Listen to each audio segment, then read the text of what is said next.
ಎಲ್ರಿಗೂ ನಮಸ್ಕಾರ. ವಿಷಯ ಏನಪ್ಪ ಅಂತಂದರೆ ಕರ್ನಾಟಕ ಕಾರ್ಯನಿರತ ಪತ್ರಕರ್ತರ ಸಂಘ ಬೀದರ್ ವತಿಯಿಂದ 40ನೇ ರಾಜ್ಯ ಮಟ್ಟದ ಪತ್ರಕರ್ತರ ಸಮ್ಮೇಳನವು ನಮ್ಮ ಬೀದರ್ ಜಿಲ್ಲೆಯಲ್ಲಿ ಏಪ್ರಿಲ್ 11 ಮತ್ತು 12ರಂದು ಅದ್ಧೂರಿಯಾಗಿ ಜರುಗಲಿದೆ. ಈ ಒಂದು 40ನೇ ಕಾರ್ಯನಿರತ ಪತ್ರಕರ್ತರ ಸಮ್ಮೇಳನವನ್ನು ರಾಜ್ಯದ ಮುಖ್ಯಮಂತ್ರಿ ಶ್ರೀ ಸಿದ್ದರಾಮಯ್ಯನವರು ಉದ್ಘಾಟಿಸಲಿದ್ದಾರೆ. ಅಷ್ಟೇ ಅಲ್ಲ, ಇದೇ ಕಾರ್ಯಕ್ರಮದಲ್ಲಿ ವಿಶೇಷ ಸ್ವರ್ಣ ಸಂಚಿಕೆಯೊಂದು ಬಿಡುಗಡೆಯಾಗಲಿದೆ. ಬೀದರ್ ರಾಜ್ಯ ಮಟ್ಟದ ಪತ್ರಕರ್ತರ ಸಮ್ಮೇಳನದಲ್ಲಿ ರಾಜ್ಯದ ಉಪಮುಖ್ಯಮಂತ್ರಿ ಡಿಕೆ ಶಿವಕುಮಾರ್, ಬೀದರ್ ಜಿಲ್ಲಾ ಉಸ್ತುವಾರಿ ಸಚಿವ ಈಶ್ವರ್ ಖಂಡ್ರೆ, ಪೌರ ಆಡಳಿತ ಸಚಿವ ರಹೀಂ ಖಾನ್ ಸೇರಿದಂತೆ ರಾಜ್ಯದ ಹಿರಿಯ ರಾಜಕೀಯ ಮುತ್ಸದ್ದಿಗಳು ಭಾಗವಹಿಸಲಿದ್ದಾರೆ. ಕಾರ್ಯನಿರತ ಪತ್ರಕರ್ತರ ಸಮ್ಮೇಳನದ ಭವ್ಯ ಮೆರವಣಿಗೆ ಏಪ್ರಿಲ್ 11ರಂದು ಬೆಳಗ್ಗೆ 9 ಗಂಟೆಗೆ ಜರುಗಲಿದೆ. ತಪ್ಪದೇ ಪಾಲ್ಗೊಳ್ಳಿ. ರಾಜ್ಯ ಮಟ್ಟದ ಪತ್ರಕರ್ತರ ಸಮ್ಮೇಳನದಲ್ಲಿ ವಿಶೇಷ 4 ಗೋಷ್ಠಿಗಳು ಜರುಗಲಿವೆ.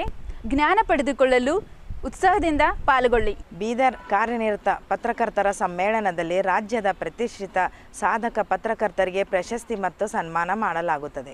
ಈ ಒಂದು ಬೀದರ್ ಕಾರ್ಯನಿರತ ಪತ್ರಕರ್ತರ ಸಮ್ಮೇಳನದಲ್ಲಿ ರಾಜ್ಯದ ಖ್ಯಾತ ಪತ್ರಕರ್ತರು, ವರದಿಗಾರರು, ಛಾಯಾಗ್ರಾಹಕರು, ನಿರೂಪಕರು ಸೇರಿದಂತೆ ಸುದ್ದಿ ಮನೆಯ ಎಲ್ಲ ಸಿಬ್ಬಂದಿಗಳು ಕೂಡ ಭಾಗವಹಿಸುತ್ತಿದ್ದಾರೆ. ಬೀದರ್ ಕಾರ್ಯನಿರತ ಪತ್ರಕರ್ತರ ಸಮ್ಮೇಳನದಲ್ಲಿ ವಿಶೇಷವಾಗಿ ಛಾಯಾಚಿತ್ರ ಪ್ರದರ್ಶನ ಜರುಗಲಿದೆ. ಅದ್ಭುತ ಛಾಯಾಚಿತ್ರಗಳನ್ನು ವೀಕ್ಷಿಸಲು ಹುಮ್ಮಸ್ಸಿನಿಂದ ಭಾಗವಹಿಸಿ. 20 ವರ್ಷಗಳ ಬಳಿಕ ಕರ್ನಾಟಕ ಕಾರ್ಯನಿರತ ಪತ್ರಕರ್ತರ ಸಂಘದ ಸಮ್ಮೇಳನ ರಾಜ್ಯಾಧ್ಯಕ್ಷರಾದ ಶಿವಾನಂದ ತಗಡೂರವರು ಜೊತೆಗೆ ಜಿಲ್ಲಾಧ್ಯಕ್ಷರಾಗಿರುವ ಆನಂದ್ ದೇವಪ್ಪ ಅವರ ನೇತೃತ್ವದಲ್ಲಿ ಬೀದರ್ ನಗರದಲ್ಲಿ ಜರುಗ್ತಾ ಇರುವುದು ನಮ್ಮೆಲ್ಲರಿಗೂ ಹೆಮ್ಮೆ ಸಂಗತಿಯಾಗಿದೆ. ಈ ಸಮ್ಮೇಳನದಲ್ಲಿ 50ಕ್ಕೂ ಅಧಿಕ ಮಳಿಗೆಗಳು ಲಭ್ಯ ಇರಲಿವೆ.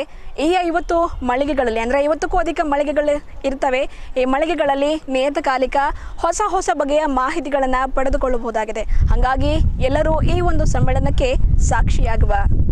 ಸಮ್ಮೇಳನಕ್ಕೆ ಆಗಮಿಸುತ್ತಿರುವಂತಹ ಎಲ್ಲ ಸುದ್ದಿ ಮನೆ ಪತ್ರಕರ್ತ ಬಂಧುಗಳಿಗೆ ವಸತಿ ವ್ಯವಸ್ಥೆ, ಸಾರಿಗೆ ವ್ಯವಸ್ಥೆ, ರುಚಿಕರವಾದಂತಹ ಊಟದ ವ್ಯವಸ್ಥೆ, ಹಾಗೆಯೇ ವಿಶೇಷ ಕಿಟ್ಗಳ ವ್ಯವಸ್ಥೆಯನ್ನ ಮಾಡಲಾಗಿದೆ.